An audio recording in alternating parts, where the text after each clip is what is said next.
most of this week I was playing another small indie game, The Last Campfire, from developers Hello Games. You know them yes, No Man's Sky people? The No Man's Sky people, Yeah, the No Man's Sky people. So this is part of their initiative to make like smaller games in between their big projects. So it's like a 5 to 6 hour little puzzle game. Really, really cute, really nice look to it as well. I was kind of shocked at how like wide the variety of its puzzles are. So normally in a puzzle game you have like a central theme that is built upon, like the complexity of that theme is just expanded. Like you think of Portal, it's like, okay, cool.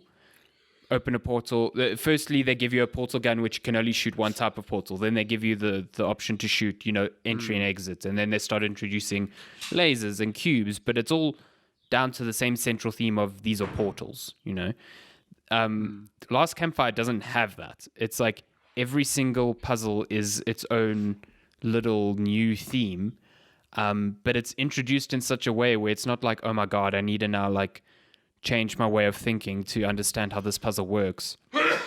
It's just like, excuse me. Yeah. Ooh, it's they present it in a way where the puzzles are like small and bite-sized and like really easy to understand, but at the same time satisfying to solve. They're not, I don't know, it strikes this cool balance where the puzzles aren't difficult, but at the same time they're not trivial. You know what I mean? Because like you can have puzzles where it's like you solve it and you're like, wow, that really didn't engage me at all because it was just so obvious. But they nail this balance of like brief and simple to understand, but also when it clicks, I'm like, oh god, that is so clever. You know what I mean? And the game is just filled with that. It's just little puzzle after little puzzle after little puzzle, and each one was just so like memorable and interesting that it took me by surprise. I was really shocked that this game was as fun and engrossing as it was. So it's basically you play as this little creature called Ember, and he or she, they just refer to him as they, is in like this like mysterious world. It also seems to be to do with death. I'm not too sure. It also seems to be like you are in like a in-between point between you and like the afterlife, which is interesting that both of these games have the same themes. But basically you come across other creatures who have kind of lost hope of ever reaching that final place, and they've turned into like these like stone like statues around called Forlorn. And when you go to them, each of them has like a small little story to it as to why it lost hope, along the way. And the puzzle is themed around their struggles. And when you complete each one, you kind of reignite that passion for them to like continue on. And they all gather around the campfires of the area to like kind of move on with you. So it is kind of this week's theme is death. Yeah, kind of. Yeah, kind of. So you travel from one little hub world to the next, and each of these biomes have different themes.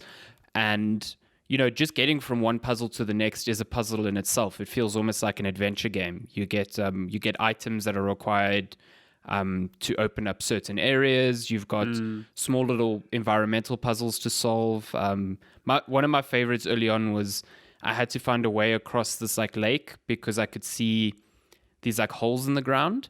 And when I got there, I realized it was like this big like earthworm that was creating these holes in the floor.